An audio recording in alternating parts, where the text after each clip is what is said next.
آج کا حوالہ نئے عہد نامہ میں سے رسولوں کے اعمال، اس کا 17 باب اور اس کی 23 آیت سے 31 آیت تک میں آپ کے سامنے پڑھوں گی۔ رسولوں کے اعمال 17 باب 23 سے 31 آیت تک۔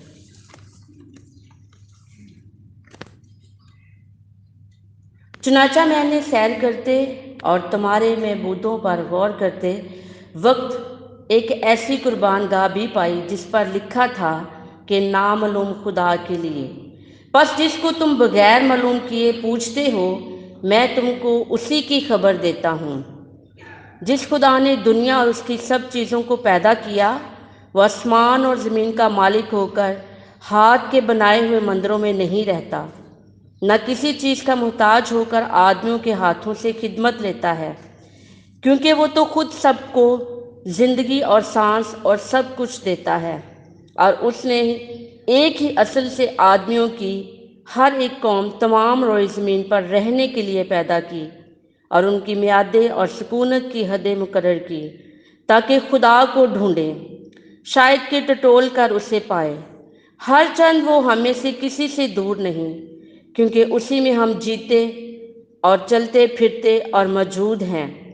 جیسا تمہارے شاعروں میں سے بھی بعض نے کہا کہ ہم تو اس کی نسل بھی ہیں۔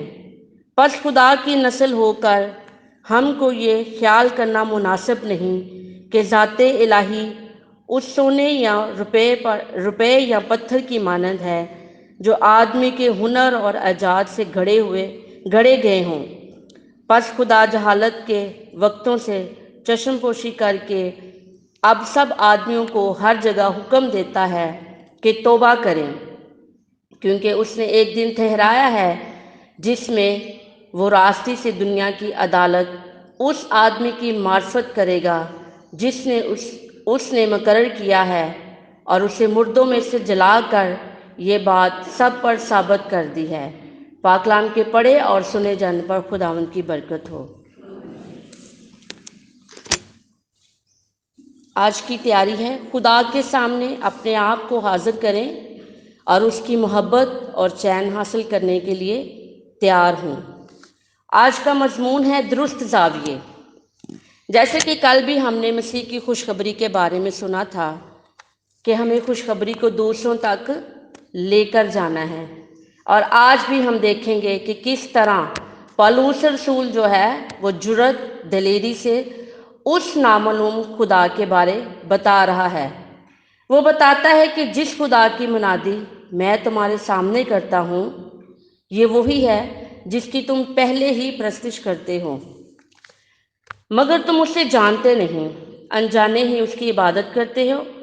وہ کہتا ہے کہ اب میں یہ لعنت دور کرنے آیا ہوں تاکہ تم اسے جان کر اور سمجھ کر اس کی پرستش کرو۔ ضرور ہے کہ تمہاری اندھی خدا پرستی کو مقبول عبادت میں بدلا جائے، تاکہ ایسا نہ رہے کہ جسے نہیں جانتے اس کی پرستش کرتے رہو۔ ہم نے پاک کلام میں بھی پڑھا ہے کہ وہ کس طرح اس ایک نامعلوم خدا کی کیا کر رہے ہیں، عبادت کر رہے ہیں، اور وہ کس طرح بت پرستی کی طرف رجوع ہے ان کی۔ اور ہم دیکھتے ہیں، ہم نے پہلے بھی ایک دفعہ سیکھا کہ جو پالوس ہے وہ جب یہاں سے اتھینے میں سے گزرا ہے تو اس نے ان لوگوں کو بت پرستی کرتے ہوئے دیکھ کر اس کا کیا ہوا ہے، دل جل گیا ہے، وہ رنجیدہ ہوا ہے اور وہ پریشان ہوا ہے کہ یہ کس نامعلوم خدا کی عبادت کرتے ہیں۔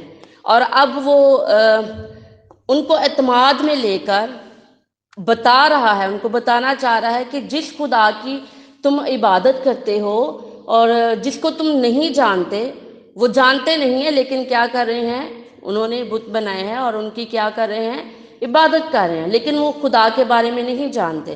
اور وہ کہہ رہا ہے کہ میں اس سچائی کو کیا کروں گا، تمہارے سامنے رکھتا ہوں۔ اور ہم نے دیکھا ہے کہ پالوس کس طرح ان کو بتا رہا ہے کہ میں جس خدا کی منادی کر رہا ہوں اور میں جس مسیح کے بارے میں خوشخبری آپ کو دے رہا ہوں، یہ وہی خدا ہے جس کی تم عبادت کرتے ہو۔ جس خدا کی عبادت کرنے کو میں کہہ رہا ہوں وہی ہے جس نے اس دنیا کو بنایا ہے، جس نے اس دنیا کو خلق کیا ہے، یہ کائنات ساری جو ہے اس کے ہاتھ میں ہے، اس کے کنٹرول میں ہے، اور وہ بتا رہا ہے کہ وہ اپنی قدرت سے اور اپنی لامحدود حکمت کے ساتھ اس نے کیا کیا، اس ساری کائنات کو خلق کیا ہے۔ اور ہم پالوس کی دیکھتے ہیں کہ وہ کس طرح جرأت کر رہا ہے۔ ہمارے لیے سوال یہ ہے کہ ہم خدا کی شخصیت کو دوسروں کے سامنے بیان کرنے کے لیے کون سی سچائیاں بیان کرتے ہیں۔ آج ہم دیکھیں گے کہ ہم پاک کلام کو کتنی سچائی سے بیان کرتے ہیں۔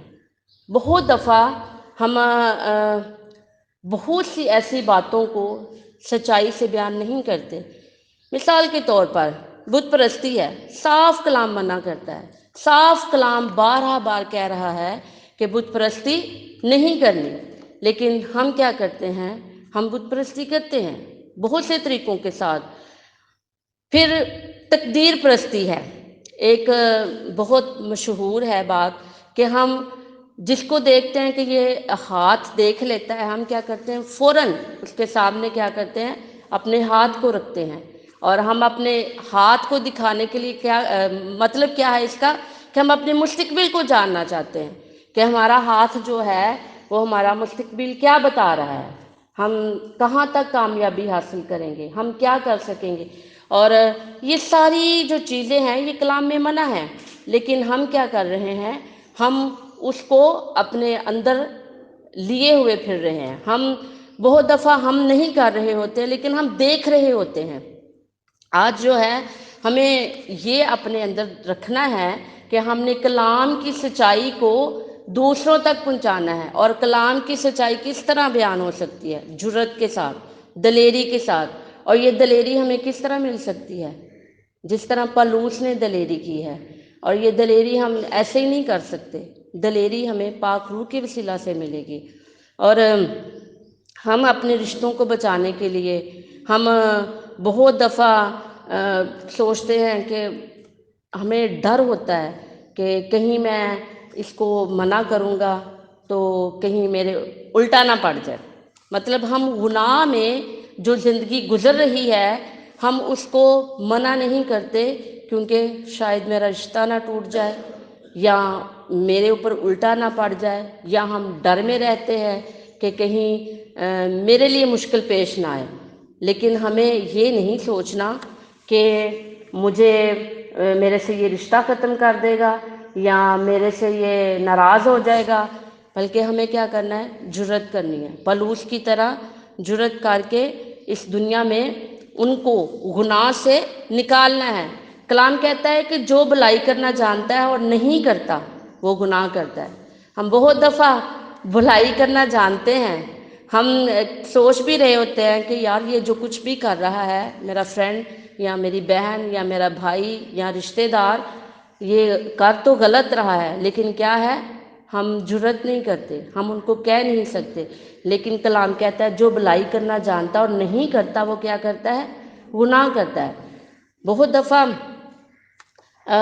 زندگیاں جو ہیں وہ گناہ میں بڑھتے چلے جاتے ہیں، اور ہم ان کو دیکھتے رہتے ہیں، اور ہم اندر ہی اندر کیا کرتے ہیں، کڑتے رہتے ہیں کہ یار یہ زندگی جو ہے یہ برباد ہو رہی ہے، یہ گناہ کی طرف جا رہی ہے، لیکن ہم کڑتے رہتے ہیں اور ہم جرأت نہیں کرتے۔ اور جرأت کس طرح ہوگی، جب ہم خدا سے حکمت اور دانائی مانگیں گے، جب ہم خدا سے قوت مانگیں گے، اور جب اس کی پاک روح کی معموری ہمارے اندر ہوگی تو پھر کیا ہوگا، ہم جرأت کریں گے اور ہم کلام کی سچائی کو کیا کریں گے، بیان کریں گے، ہم درست زاویے، ہم درست راستے پر لے کر جائیں گے۔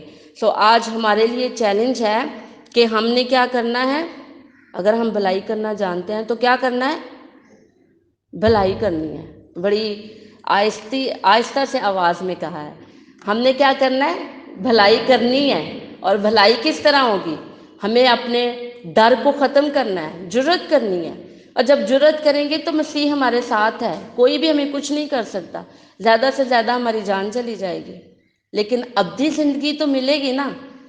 ہمیں کیا کرنا ہے، بھلائی کرنی ہے، اور جو زندگی ہم گناہ میں دیکھ رہے ہیں ہم اس کے پاس جائیں، ہم اس سے بات کریں۔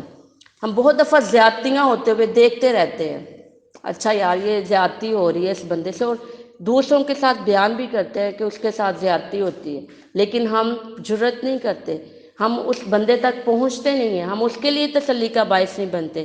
سو کلام ہمیں کہتا ہے کہ ہمیں سچائی سے کلام کو بیان کرنا ہے۔ بہت دفعہ ہم کلام کو آدھا بیان کرتے ہیں اور آدھا چھوڑ دیتے ہیں۔ کیوں؟ کیونکہ یہ غصہ نہ کر لے، یہ اگر میں نے کلام کو پوری سچائی سے بیان کیا تو میری کلیسیا کم نہ ہو جائے یا لوگ میرے سے ناراض نہ ہو جائیں، ہم کیا کرتے ہیں؟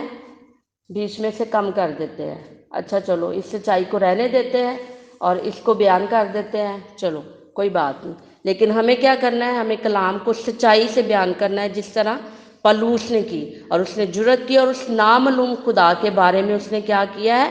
بتایا ہے کہ وہ وہی خدا ہے جس نے اس کائنات کو پیدا کیا ہے، اس دنیا کو بنایا ہے۔